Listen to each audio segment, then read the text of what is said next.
احنا تحدثنا عن كتير يوتيوبرز يسيئوا للإسلام بس اليوم جايب لكم آخر قرد وهو هذا عم يدخل القرآن في الموسيقى.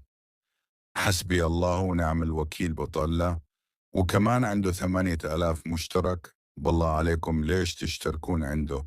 ليش؟ أعطوني سبب بوقت ليش. بس أهم شيء التعليقات شيء تاني، نص يسبه ونص التاني ملحدين يشجعون ويقولون له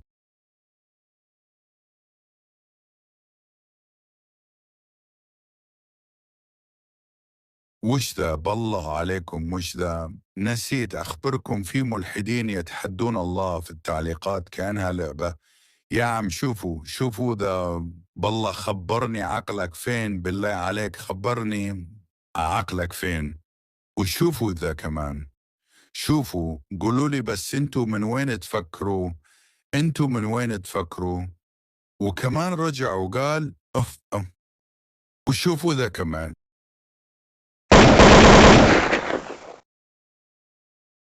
أستغفر الله يا ربي. لا إله إلا الله، لا إله إلا الله، لا إله إلا الله. تدرون شو الشيء اللي يخليك منرفز بزيادة؟ هو أنه يعطيك شروط قبل ما تكتب تعليق. شوفوا الشرط الثاني، يقول لك تحدث بلباقة واحترام، على أساس فاز كأكثر شخص محترم في الدنيا.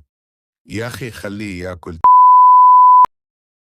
يا أخي اقتنع، الناس صارت تتعاطى، يسبون الإسلام كأنها لعبة، لكنهم لا يدرون ماذا ينتظرهم، لا يدرون من الله اللي يتحدوه. وصل بهم الإلحاد إلى خلط القرآن الكريم بالموسيقى.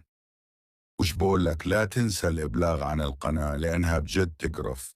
حتى لو بلغت عن القناة راح تجي ثانية وثالثة ورابعة وخامسة، لأني خبرتكم أنه الأمر بالنسبة ليهم مجرد لعبة. المهم الله يهديهم وسلام.